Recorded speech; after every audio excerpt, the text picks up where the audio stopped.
نحمدہ و نصلی علی رسولہ الکریم، اما بعد، بسم اللہ الرحمن الرحیم۔ السلام علیکم ورحمۃ اللہ وبرکاتہ۔ زنا کے بعد توبہ کیسے کرنی چاہیے؟ زنا کی سزا کیا ہے؟ زنا کا کفارہ کیا ہے؟ زنا ہو جائے تو توبہ کیسے کی جائے؟ زنا سے توبہ کا مکمل طریقہ کیا ہے؟ کسی انسان سے زنا ہو جائے اور پھر اللہ کے ڈر سے اس کی آنکھ سے آنسو ٹپک پڑے تو اللہ اس ایک آنسو کے بدلے کیا انعام عطا فرماتا ہے۔ جب ایک صحابی سے زنا سرزد ہو گیا تو نبی کریم صلی اللہ علیہ وآلہ وسلم نے اس صحابی کو زنا سے توبہ کا کیا طریقہ بتایا۔ نبی کریم صلی اللہ علیہ وآلہ وسلم نے اس صحابی کو زنا سے کیسے پاک فرمایا۔ جب ان صحابی کی وفات ہوئی تو اللہ پاک نے ان کو زنا سے توبہ کرنے پر کیا انعام عطا فرمایا۔ نبی کریم صلی اللہ علیہ وآلہ وسلم کی زبانی اس صحابی کا واقعہ ضرور سن لیجئے گا۔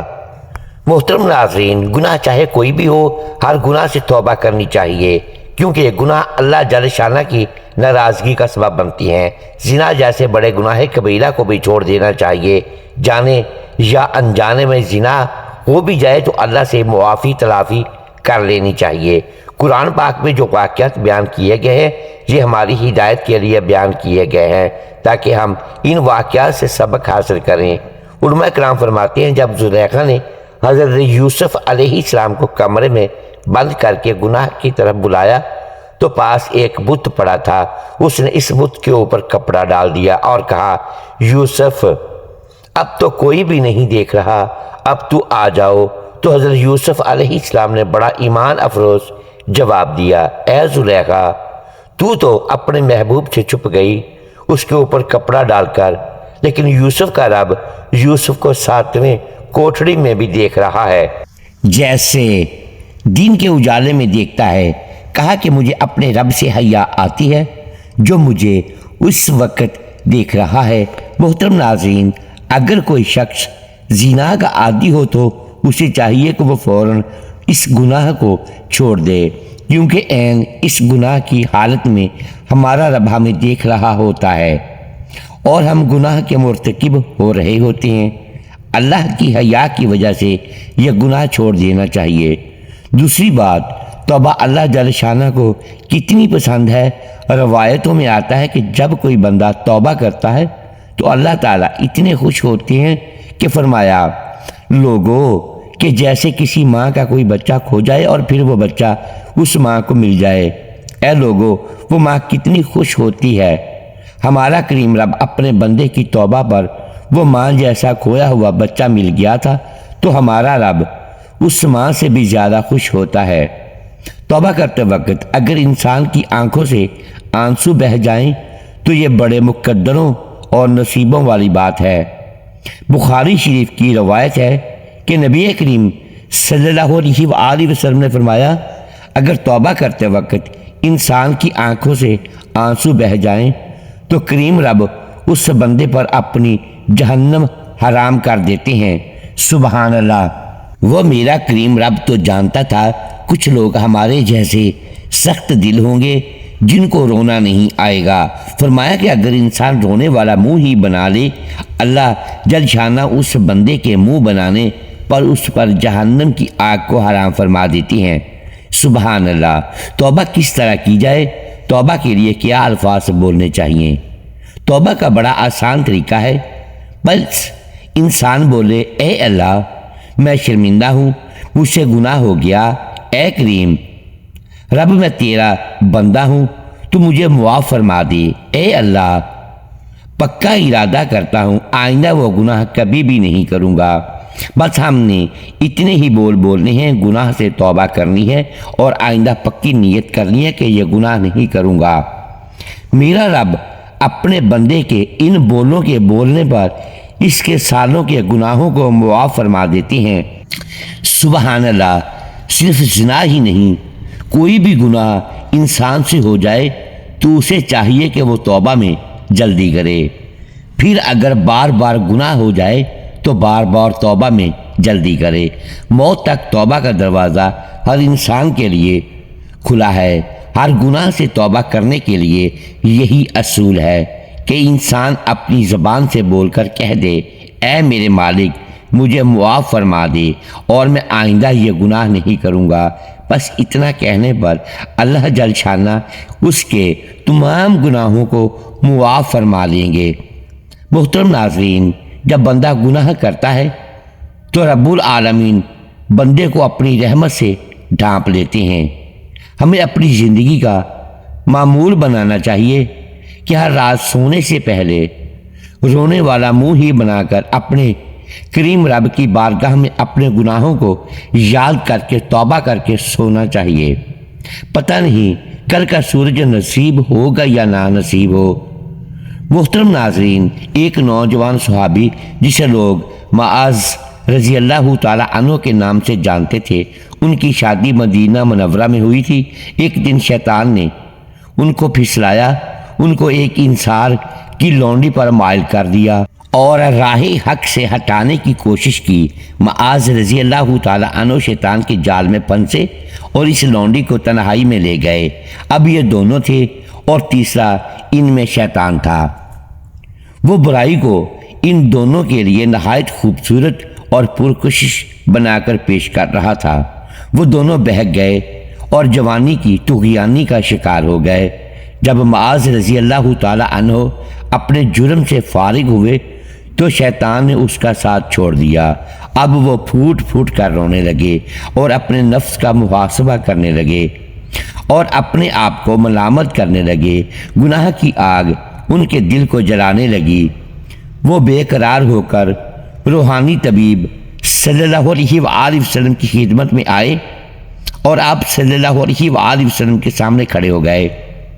احساس گناہ اسے تڑپانے لگا، کہنے لگے اے اللہ کے رسول، مجھ سے ایک گناہ ہو گیا ہے، یعنی زنا ہو گیا ہے، مجھے پاک کر دیجئے۔ نبی کریم صلی اللہ علیہ وآلہ وسلم نے ان کی طرف سے منہ پھیر لیا۔ وہ دوسری جانب آ گئے، بولے اے اللہ کے رسول، میں شیطان کے جانچے میں آ گیا، زنا کر بیٹھا، مجھے پاک کر دیجئے۔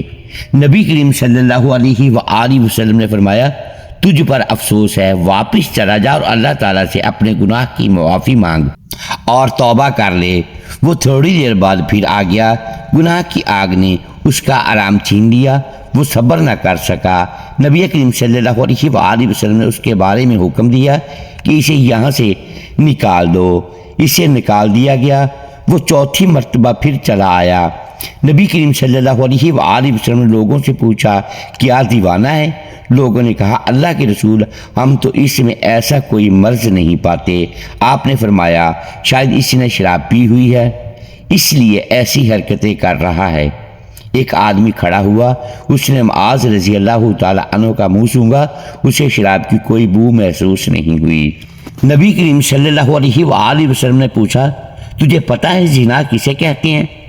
اس نے کہا جی ہاں، میں ایک عورت کے ساتھ اس طرح حرام کا ارتکاب کر بیٹھا ہوں جیسے ایک آدمی حلال طریقے سے اپنی بیوی کے پاس کرتا ہے۔ آپ نے پوچھا اب اس بات سے تمہارا کیا مطلب ہے؟ اس نے کہا مجھے پاک کر دیجئے۔ نبی کریم صلی اللہ علیہ وآلہ وسلم نے مکمل تفتیش کرائی، جرم ثابت ہونے پر حد جاری فرمائی۔ آپ نے حکم دیا اور اسے سنگسار کر دیا گیا۔ جب اس کی نماز جنازہ پڑھی گئی اور اسے دفن کر دیا گیا تو نبی کریم صلی اللہ علیہ وآلہ وسلم دو آدمیوں کے پاس سے گزرے۔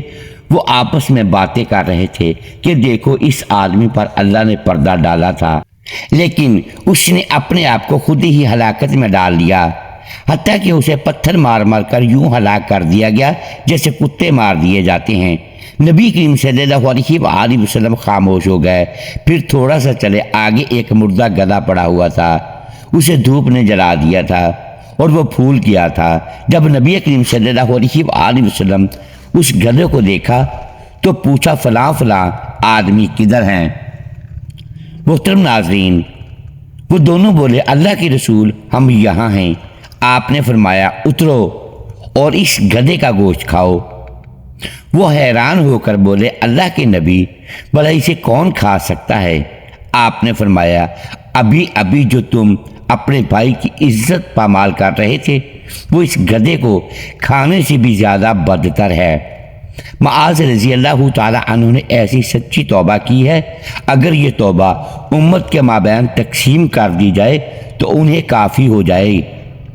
مجھے اس ذات کی قسم جس کے ہاتھ میں میری جان ہے، وہ اس وقت جنت کی نہروں میں غوطے لگا رہا ہے۔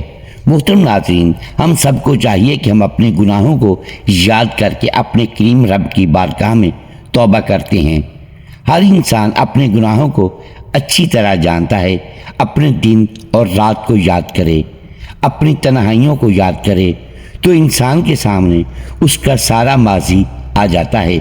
تو آئیے ہم سب مل کر اپنے گناہوں سے توبہ کرتے ہیں۔ اے اللہ، ہم نے جو بھی گناہ کیے، اے کریم رب، تو ہمارے گناہوں کو ہم سے زیادہ بہتر جانتا ہے۔ اے اللہ، ہم اپنے گناہوں پر شرمندہ ہیں۔ ہم سب کے تمام صغیرہ و کبیرہ گناہوں کو معاف فرما دے۔ اے اللہ جل شانہ، ہماری خطاؤں کو بخش دیجئے۔ اے اللہ، تمام امت مسلمہ کے تمام لوگوں کے گناہوں کو معاف فرما دیجئے۔ ان کی طرف سے ہم سب معافی مانگتے ہیں۔ ہر ایک کے چھوٹے بڑے گناہوں کو معاف فرما دیجئے۔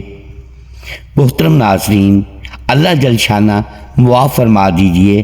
اے اللہ، بہت سے گناہ آپ کی مخلوق سے چھپا کر لیے، لیکن آپ سے کہاں چھپا سکتا تھا۔ الہی میں اپنا عذر پیش کرتا ہوں اور آپ سے معافی چاہتا ہوں۔ معافی چاہنے کے بعد بھی گناہ ہو جائے تو اس کی بھی معافی چاہتا ہوں، مجھے بخش دیجئے۔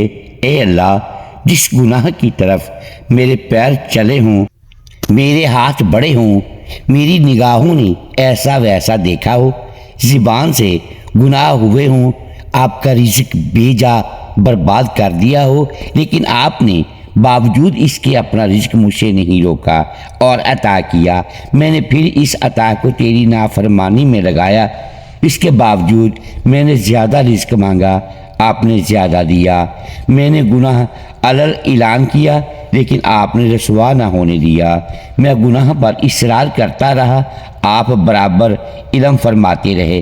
بس اے اکرم الاکرمین، میرے سب گناہ معاف فرما دیجئے۔ اے اللہ، جس گناہ کے صغیرہ ہونے سے عذاب آئے، جس گناہ کے کبیرہ ہونے سے عذاب زیادہ ہو جائے اور ان کے وبال میں ابتلا ہو جائے اور ان پر اصرار کرنے سے نعمت ظاہر ہو جائے، ایسے سب گناہ میرے معاف کر دیجئے۔ اے اللہ، میں نے تیری مخلوق پر کسی قسم کا ظلم کیا یا تیرے دوستوں کے خلاف چلا، تیرے دشمنوں کی امداد کی ہو، اہل اطاعت کے مخالف اہل معصیت سے جا ملا ہوں، ان کا ساتھ دیا ہو، الہی ان گناہوں کو بھی معاف فرما دے۔ اے اللہ، جن گناہوں کے باعث ذلت و شعاری میں آ گیا ہوں یا تیری رحمت ہی سے نا امید ہو گیا ہوں یا اطاعت کی طرف آنے سے گریز کرتا رہا، اپنے گناہ کو بڑا سمجھ کر نا امیدی پیدا کر لی ہو، اسے معاف فرما دیجئے۔ محترم ناظرین، امید ہے آج کی یہ ویڈیو آپ کو پسند آئی ہوگی۔ ناظرین گرامی، اگر ہم اس ویڈیو میں الفاظ کی درستگی دانستہ یا دیدہ دانستہ درست نہیں کر پائے تو ہم آپ سے معذرت خواہ ہیں اور اللہ کے حضور معافی کے طلبگار ہیں۔ ناظرین گرامی، ویڈیو کو لائک کیجئے، چینل کو سبسکرائب کیجئے اور بیل آئیکن پریس کر دیں تاکہ ہر نئی آنے والی ویڈیو آپ تک بر وقت پہنچ سکے اور ہماری حوصلہ افزائی ہوتی رہے۔ اگلی ویڈیو تک کے لیے اجازت دیجیے گا۔ شکریہ، اللہ حافظ۔